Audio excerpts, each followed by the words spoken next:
Dikkat et. Şu elini sal. Vallahi şiştim. Şiştim yani şiştim. Şurada saniyeler sayıyorum ben dışarı çıkacağım. Şöyle bir gökyüzüne bakacağım. Bir nefes çekeceğim içime ama ailem ortada yok. Ailem nerede? Olacak iş değil. Bir işimiz vardı kızım. Onu hallettik öyle geldik. Ne işi? Ne işi acaba günlerdir halledemediğiniz? Zehra'nın mezarına gittik de. Siz yoğun bakımdayken yapılmıştı cenazesi. O yüzden bir türlü gidememiştik. İyi yapmışsınız ya.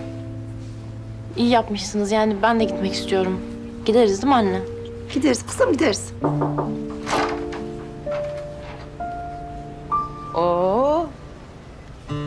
Gidiyorsun demek ki. Aybükeciğim, yollarımız ayrılıyor artık. Ayrılıyor maalesef. Çok maalesef demek istemiyorum doktor hanımcığım ama artık kendimi annemin sıcak ellerine bırakma vakti geldi. Ama izin varsa, yani her şey yolundaysa. Değil mi doktor hanım? Yolunda yolunda. Aybüke çok güçlü bir kız. Çok çabuk da toparladı. Vallahi doktor hanım, kızımın aldığı her nefes sizin sayenizde, eksik olmayın. Sadece benim başarım değil. Aybüke de çok yardımcı oldu bana. O bu kadar güçlü olmasaydı şu an her şey çok farklı olurdu. İnanın buna. Çok geçmiş olsun. Sağ olun doktor hanım.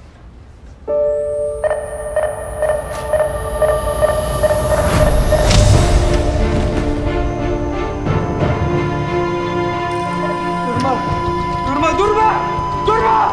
Yavrum, kurban olduğum yaşa yavrum, ne olursun. Abi! Yavrum bırakma bizi. Al bunları kalk bagajı. Hayır bırakma bizi ya. Ne olursun. Gitme Aybikem. Aybikem gitme kuzum, ne olur. Allah'ım benim canımdan al yavrumu ver, kurban olayım Allah. Hadi. Benim canım. Hadi kızım. Allah'ım ne olur. Kurban olayım. Aybikem. Hadi Aybüke aç şu gözlerini, ne olur aç artık.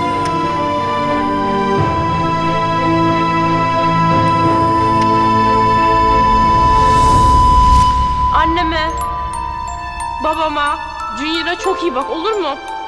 Onları çok sevdiğimi söyle. Onları çok seviyorum. Olcan seni de çok seviyorum. Neredesiniz? Neredesiniz? Ne olur geri gelin. Lütfen gelin, lütfen gelin. Ne olur. Hadi. Daha çok gençsin.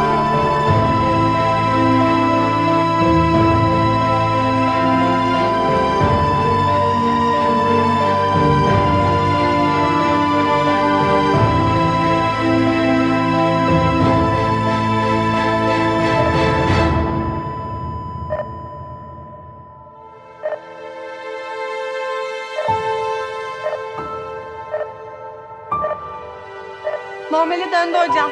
Başardın. Aferin güzel kızım, başardın. Biliyordum başaracağını.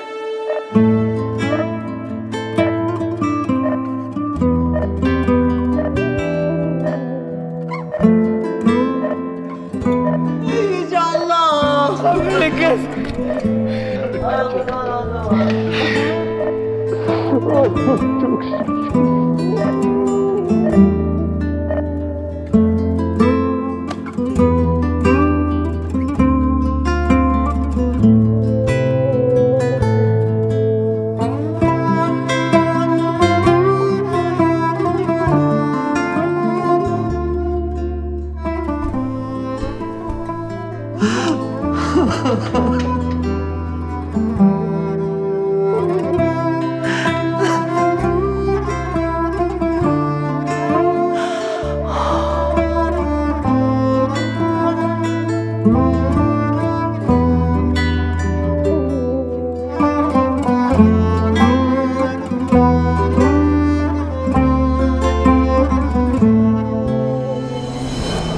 Allah kızım bugün hastanede biz de seninle öldük diriktik.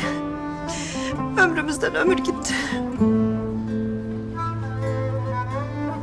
Aybişim ya ben şey diyeceğim. Şimdi sen diğer tarafa gittin ya. Tam olarak orada ne gördün? Vallahi Olcan gerçekten hatırlamıyorum. Hatırlamak da istemiyorum. Hiç oralara gidesim yokmuş benim. Ya canım kuzum benim. Tam öpülmelik duruyorlar, çekil.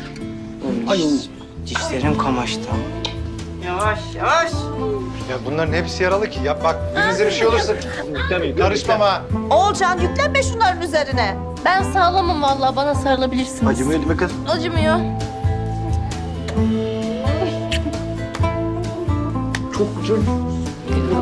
Ameliyatlıyım bunu. Tamam.